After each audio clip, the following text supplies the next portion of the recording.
Hi, and welcome back to our Who Is series. Today we're talking with Mike McIntyre, who's part of our services and sales team as well.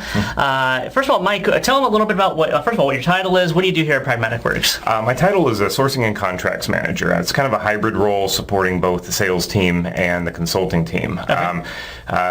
One of the bigger responsibilities is writing our statements of work and contracts for our consulting engagements. Sometimes software ties into that, sometimes it doesn't. Training engagements go into a big piece of that as well. The sourcing side is it's a little new initiative for Pragmatic Works where we don't have the bandwidth to staff something, or we don't have a local presence in certain markets. I work with our staffing partners, independent contractors to meet the needs, whether it's a local presence with a particular client in a particular city, or to fit the bandwidth of technical skills. For example, we do SharePoint and BI. We're very into it, but not so much the SharePoint administration side in it. That's a little bit outside of our wheelhouse. We have a particular contracting partner, a company we work with, that does that side of it. So we team up and help our clients out. Gotcha. So that's a big change in how, and they've probably heard this in the past through interviews with Brian and Adam, but a big change with how we're doing things on a consulting side. Correct. More of a local presence as well, where expanding to different office areas, or actually having more of a local presence. So that's pretty exciting. A big change for us on that side.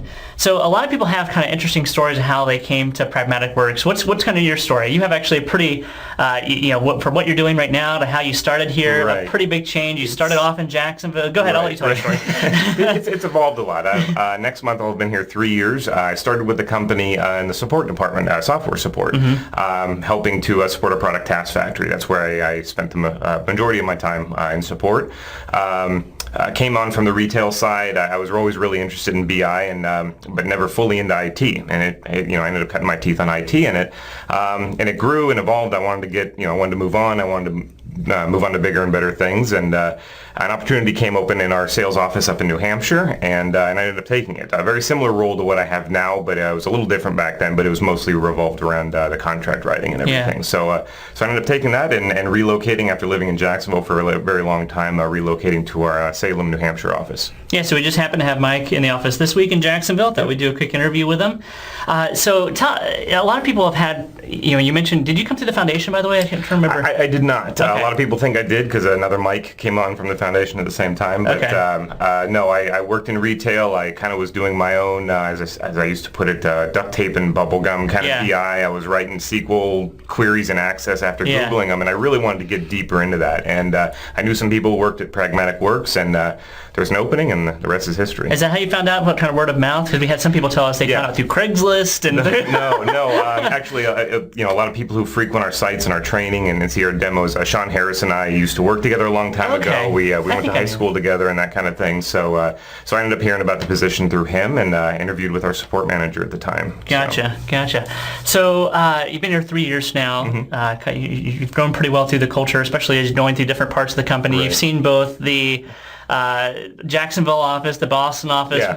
I won't ask you which one's your favorite because clearly it's Jacksonville, but what are some of the things that are your favorite parts about working for Pragmatic Works? It's the kind of the be who you are environment, and the Jacksonville office is much different than the Salem office, but we're all really laid back. Like one of our mantras is be a little weird, and we all take that pretty strong, maybe a little too strong sometimes.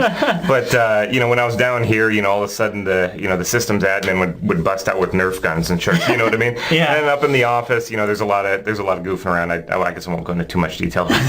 But very different goofing around there. And I didn't mean that. But we love our folks in in New Hampshire. I was completely kidding. Everybody's great. It's just it's two different kinds of fun, two different kinds of environments. But the big thing is really be yourself. And learn from each other. Everybody gets along great, and that's a great thing about working here.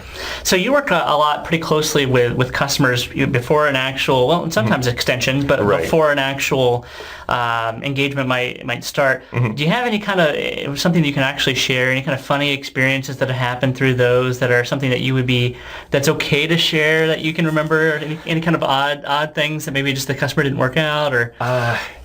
No. Nothing I can actually put me on the spot. No. Nothing really weird. I mean, there's it's a very customer service oriented kind of role. So if you've ever worked customer service before, you know sometimes you get those challenging customers, but it's always fun to work that out. I really liked helping people. I worked in retail for a very long time before this, so I know how to talk to people.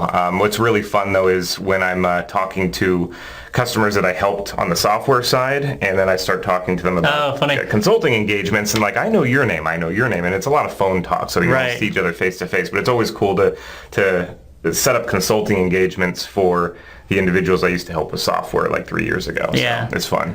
So what would you say then are some of the tips that you could give maybe to our customers or just in general that help make one of our projects successful from at least what your perspective, from what you see? It's a big thing about communication. We want to make sure everybody's on the same page. We're communicating with the consultants, we're communicating with the engagement managers, everybody involved in the process, that everybody's being incredibly transparent, whether it's when somebody's going to be on site or what the expectations are about a certain kind of report. That's first and foremost. It goes such a long way with making sure everybody's coordinated. Yeah, and you guys have probably seen that's been a theme through a lot of our management staff that we've interviewed. Is communication's a big thing, making sure that we're fully involved with everything that's going on and having great communication back and forth.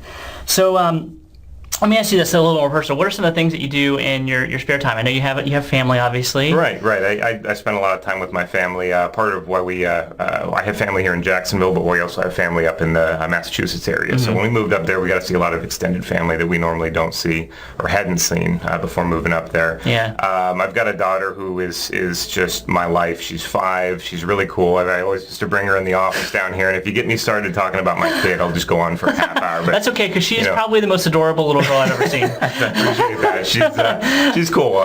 She's little. You don't see a whole lot of little 4 or 5 year old girls running around talking about superheroes. Right. She's really big in superheroes. She's got her princess tea sets and everything, but superheroes is her thing, and it's hilarious. But everybody loves their kid. Everybody brags about their kid. But that's my wife and I just have so much fun with our daughter. What's her favorite superhero, by the way? And she's Batman her favorite. Batman is her favorite. If you ask her who her favorite is, though, it's the usual. Batman. Well, Supergirl.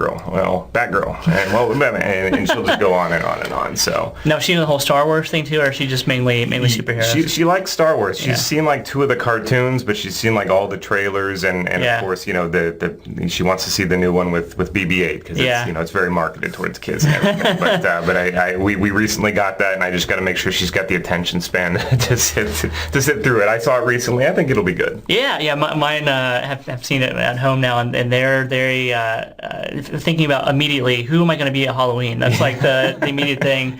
Is okay, I'm going to be Ray at Halloween. I'm going to be a stormtrooper. I'm going to be that kind of thing. It changes every 5 minutes. Last Halloween, Caitlin was Princess Star-Lord. Oh, so I remember. She was a Rapunzel dress with a Star-Lord mask from Guardians of the Galaxy. That's hilarious. It was very unique. Well, that's awesome. So let me ask you, what is some, and I'm going to put you on the spot again here. Tell us something that maybe no one else here knows about you. What's some of the like a super, I don't want to say super secret, but just something that maybe isn't something you like publicly jump out and tell everybody? It's I do talk about like my retail experience.